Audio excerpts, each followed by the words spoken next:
오늘 이 시간에는 은혜의 언약 그 12번째 시간으로 사람들보다 상하였으므로 라는 제목을 가지고 본문 말씀인 이사야 52장 13절로 14절 말씀을 통해서 하나님께서 저와 여러분에게 주시는 말씀 함께 나누도록 하겠습니다. 우리가 살면서 세상에서 가장 보기 싫고 꼴불견인 것 중에 하나는 다른 사람에게는 아주 엄격하게 모든 것을 지적하지만 정작 자기는 그렇게 살지 못하는 사람들의 모습을 볼 때입니다. 한국에서는 꼰대라고 말하면서 이런 사람들의 모습을 드러내는데, 이러한 모습이 드러나는 것은 그 이유가 무엇인가 봤을 때 사람들이 내 자신의 모습이 어떠한지를 객관적으로 보는 것이 쉽지 않기 때문이라는 생각이 듭니다. 남에게는 너무도 엄격하고 자신에게는 너무도 관대한 것이 바로 이런 현상을 만들어 내는 것 같습니다. 특별히 우리가 믿고 따르는 리더들이 이러한 모습일 때 사람들은 많이 실망하게 되지요. 그런데 우리 목자 되신 예수님은 어떠하신 분이십니까? 예수님이 꼰대이신가요? 아닙니다. 예수님께서는 자신이 살아내신 그 삶, 그것만 제자들에게 말씀하시며 따르라고 말씀하시는 분이십니다. 그 길을 따라오라고 말씀하시는 분이십니다.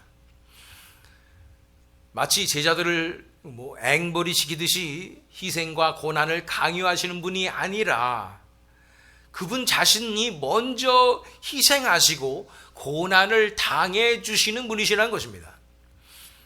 지난 시간에 살펴본 바대로 선한 목자가 되셔서 양들을 위해서 목숨을 희생하신 그 예수님의 모습을 바라보면서 그분의 고난의 종으로서의 모습을 함께 묵상해보는 이 시간이 되기를 원합니다. 우리는 은혜 언약 시리즈를 살펴보고 있습니다. 은혜 언약은 하나님께서 죄악으로 타락한 인류를 구원하시겠다고 선포하시고 그 계획을 하나하나 보여주시고 그대로 이루어주신 역사를 말하는 것입니다. 은혜 언약은 여러 가지 단계로 이루어져 있고 조금씩 더 구체적으로 하나님께서 하나님의 계획을 드러내시는 것입니다. 복습을 한번 해보겠습니다. 지금까지 우리가 몇 단계를 살펴보았을까요? 1단계는 원형복음 선포했죠. 2단계는 노아 언약, 3단계는 아브라함 언약, 4단계는 모세 언약, 5단계는 다윗 언약, 그리고 우리가 살펴보고 있는 제6단계가 바로 메시아 언약입니다. 지난 시간에는 이 메시아 언약에서 첫 번째로 예레미야서를 통해서 다윗의 의로운 가지의 예언에 대해서 살펴보면서 메시아의 첫 번째 정체성이 바로 목자로서의, 선한 목자로서의 정체성임을 함께 살펴보았습니다. 오늘 이 시간에는 메시아 언약의 두 번째 시간으로 이사야서에 나타난 종에 관한 예언을 살펴보며 특별히 오늘 본문인 이사야 52장에 나타난 고난의 종으로서의 메시아의 정체성에 대해서 함께 살펴보도록 하겠습니다. 본문 말씀의 맥락을 알기 위해서 먼저 이사야 52장 6절로 7절 말씀을 함께 살펴보도록 하겠습니다. 제가 성경 말씀을 많이 읽기 때문에 지난 시간에 말씀드린 대로 본문 말씀 말고 이렇게 우리가 이 서포트하는 구절들, 레퍼런스 구절들은 쉬운 성경, 한국 성서공회에서 발행한 아주 정확한 번역입니다. 쉬운 성경을 우리가 읽도록 하겠습니다. 더 이해가기 쉽게 하기 위해서 하는 것입니다. 이사야 52장 6절로 7절 말씀. 반드시 나의 백성이 나의 이름을 알게 될 것이다. 그날이 오면 반드시 나의 백성은 내가 하나님이라는 것과 내가 그들에게 말한 하나님이었다는 것을 알게 될 것이다. 놀랍고도 반가워라. 희소식을 전하려고 산을 넘어 달려오는 저 발이요, 평화가 왔다고 외치며 복된 희소식을 전하는구나. 구원이 이르렀다고 선포하면서 시온을 보고 이르기를 너희 하나님께서 통치하신다 하는구나. 이 날에 대해서 선포를 하고 있는데 놀라운 회복이 선포되고 있는 것입니다. 그 날에 관한 말씀이며, 그 날은 하나님의 백성에게 임할 구원의 날, 회복의 날, 돌아옴의 날인 것입니다. 구원에 대해서 예언을 할 뿐 아니라 그 기쁜 소식을 한자어로 얘기하면 무엇입니까? 복음이죠. 이 복음을 전하는 자들의 발에 대해서 예언하고 있고, 이것을 로마서에서 사도 바울이 인용하고 있는 것을 보게 됩니다. 이 구원의 결국은, 이 구원의 하시는 목적은 결국은 뭐냐? 하나님의 통치라는 것에 대해서 말씀하고 있는 것입니다. 시온을 보고 이르기를 너희 하나님께서 통치하신다 하는구나. 구약 성경에 나타난, 계속 나오는 여호와의 그 날은 크고 두려운 날이라고 말하고, 또 구원의 날, 회복의 날이라고 말하는 그 날은 바로 하나님의 통치가 임하는, 그 하나님의 통치가 이 땅에 이루어지는, 하나님의 나라가 임하는 날임을 알 수 있는 것입니다. 마지막 때에 하나님께서는 이 날을, 오늘은 성령 강림 주일이지만 성령의 놀란 역사로 말미암아 심판과 부흥의 역사를 통해서 이루실 것이며, 결국은 장차 오실 영원하신 왕 메시아 예수 그리스도를 통해서 이루시게 될 것입니다. 계속해서 우리 11절과 12절 말씀을 읽어보면, 이런 상황에서, 그 날이 임하는 상황에서 이스라엘 백성들에게 주어지는 그 예언의 말씀입니다. 너희는 떠나거라. 그곳에서 떠나 나오너라. 부정한 것을 만지지 말아라. 그 가운데서 나오너라. 주님의 그릇을 운반하는 사람들아, 너희는 스스로 정결하게 하여라. 그러나 이제는 주님께서 너희 앞에 가시며 이스라엘의 하나님께서 너희 뒤를 지켜주시니 너희가 나올 때에 황급히 나오지 않아도 되며 도망치듯 달아나지 않아도 된다. 어떤 말씀입니까? 그날에 하나님의 백성들이 묶여 있었던 그 세상에서, 정결하지 못한 그곳에서 떠나서 하나님께로 돌아와야 한다고 말씀하고 있는 것입니다. 1차적으로는 이스라엘 백성들이 이제는 앞으로 있을 바벨론의 포로 생활로부터 벗어날 그날이 온다고 말씀해 주시는 것입니다. 고토로, 시온으로, 약속의 땅인 가나안 땅으로 돌아온다고 말씀해 주시는 것입니다. 놀라운 희망과 소망과 회복의 말씀이지만, 마지막 때에 살고 있는 우리 교회, 우리의 성도들, 하나님의 백성들은 이제 더 이상 세상과 어둠의 세력에 얽매여 있지 말고 그곳을 벗어나서 하나님의 나라로 돌아와야 한다는 메시지인 것입니다. 이제 많이 경험했습니다. 많이 있었습니다. 많이 머물러 있었습니다. 많이 고통받았습니다. 많이 상처받았습니다. 이만하면 많이 다쳤습니다. 그러니 하나님께서 말씀하십니다. 거기서 그렇게 당자처럼 방황하고 있지 말고 이제는 거기서 떠나가라 라고 말씀하시는 거예요.